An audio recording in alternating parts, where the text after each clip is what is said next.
Everyone, welcome to the show. I have kind of a, well, not kind of, a disturbing story to share with you. And I want to give a shout out to friend and supporter of the show, Phil. He brought this story to my attention, so I appreciate that. So here's the deal. An 18-year-old woman called the police. She reported that she got into a fight with her husband and he pushed her into a wall. So her husband was 29-year-old Maine resident Steve Righini. And by the time the police arrived, the wife was outside, but Righini was still inside with their 4-month-old baby. So the police tried speaking with him. They talked with him through the window. They talked on the phone. Eventually, they convinced him to come outside. So he gets outside. They try to place him under arrest, and Righini resisted. He struggles with the officers, and then he pulls out a gun.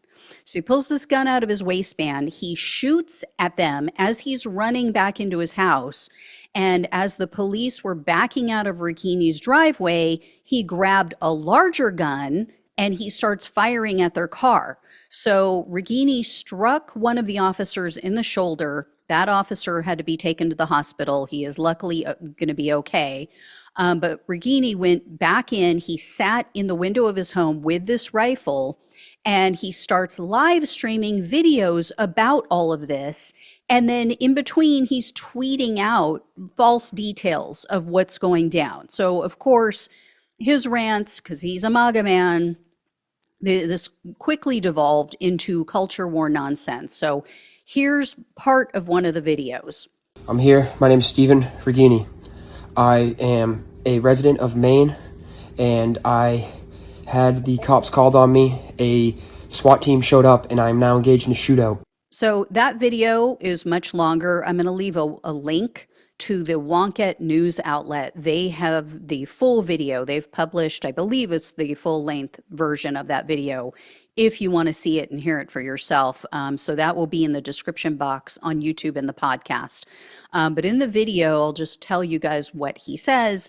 He went on to complain about gay rights and abortion. He claimed that, oh, I live in the capital, the abortion capital of the U.S. He claimed that the reason why he was being arrested or why the police were there was because of his right-wing beliefs. That, of course, is bullshit. People are not arrested for their religious or political beliefs. And remember, this happened this week. So, did he forget Biden's not the president anymore? I mean, is he saying that the country is still too left-wing and still all woke under Donald Trump? So anyway, Righini said he hadn't been able to find a job in a year. According to Wonkette, though, and what they saw in his posts, it sounds like he's been unemployed for a lot longer than that. And evidently, Righini was trying to start his own Trump-themed cannabis company. So they shared a photo, which you'll see if you look at the article. It's basically, he was selling high THC cannabis seeds, and there was a cartoon picture of Donald Trump on the bag. Yeah. And Righini said that he has been struggling his whole life just for his existence. That's his word. And he said he's fighting the Democrats.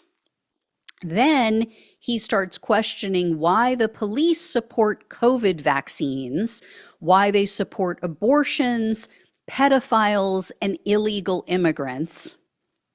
These are his words. And then he went on a bit about a religion. And then towards the end of the video, or at the end of the video, he apologized to his wife, his parents. He told everyone he loves them, including his baby daughter. And he said, quote, "Sorry it had to end this way." And while Righini is, holed up in his house in between these videos, as he has this rifle in his hand, he sent out a series of 12 tweets. So these are some of them that you're going to see on the screen right now. At 11:34 a.m., Righini wrote, quote, "Years of transgenders harassing me and abortion being essentially a sacrament in my state. I have to stand my ground and fight for my religion here. Christ is Lord. I am sorry." That actually had, I'm giving it punctuation, but there was no punctuation. And keep this in mind, this guy lived in a tiny town, they said, of approximately 400 people in the state of Maine. So I doubt there is a single transgender person in his city. And if he knows of any, they don't live there. I mean, how are they harassing him, right? I've lived in Southern California my entire life. And I, in the blue bastion of America, have only ever met one transgender person. Just ridiculous. So anyway, at 12:39 p.m., as you see here, Righini posted, quote, "Remember me as someone who loves my country, loves the Bible, and loves my daughter. Remember me as a man who fought for the unborn babies with all my might." Then at 2:44 p.m., he tweeted this out. "They tried to take my daughter from me. Sheriff wanted to, quote unquote, feel her. They would not leave and sabotaged me and still tried to take my daughter. It's honestly such a shame. Any real man would never let the government take their daughter."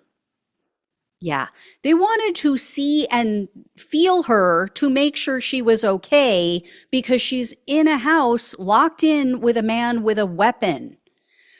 Anyway, the Wonkette also said that in reviewing Righini's online posts, they found that he, quote unquote, or quote, frequently complained about the illegal immigrant from the UK that he claimed was squatting on property left to him by a neighbor. But in Righini's mind, this quote unquote immigrant had killed the neighbor and taken the person's property. And apparently there must have been something that went down between the two of them, meaning Righini and this quote unquote immigrant neighbor, because the immigrant neighbor went to court and got a protection order against Righini, which is not easy to do. They also said that Righini posted about weed quite a bit. Obviously, if he's trying to sell it, that makes sense. He complained about abortion and porn, as well as a woman that he apparently got pregnant, not his wife, someone else. And Righini's standoff with the police lasted the entire day because, like I said, he was making posts in the morning at 11:30 in the morning. But a local news outlet says that before 8 p.m., so just before 8 p.m., Righini tried to flee. He tried to take off in a car. The tactical team had already disabled the vehicle, though, so Righini gets out and he tries to run. Well, at that point, the police sent, sadly, a 4-year-old police dog named Preacher after him. Righini turns around and shoots the dog in the chest.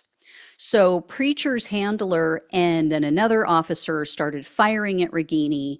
They ended up killing him. Again, sadly, Preacher the doggy also died. Thankfully, Righini's infant daughter was okay and the police reunited her with her mother. So just horrific, just a sad, sad story. This little girl is now going to have to grow up without a father, all because Righini, went down this rabbit hole, apparently, got so swept up in all of these conspiracy theories and the hate mongering from the MAGA right. So now you have a man who's lost his life, a dog lost his life, an officer who's been shot, a little girl who's going to grow up without a father, a woman who's going to grow up without her husband. And the Wonkette rightfully pointed out, I mean, how old was she? If she's 18 now and she has a 4-month-old baby, was she underage when they got together? I mean, that's a question. And again, he's, almost a 30-year-old man. So just disturbing on many, many levels what the MAGA right and all of these conspiracy theories online are doing to people, and the hate against, minorities and transgender people. It's vile. It is truly vile. And it's literally costing people their lives. So there you go. Thank you all so much for watching and listening. Please like, please share, and subscribe to the channel. Please donate if you can. Love you all. Take care. Talk with you soon.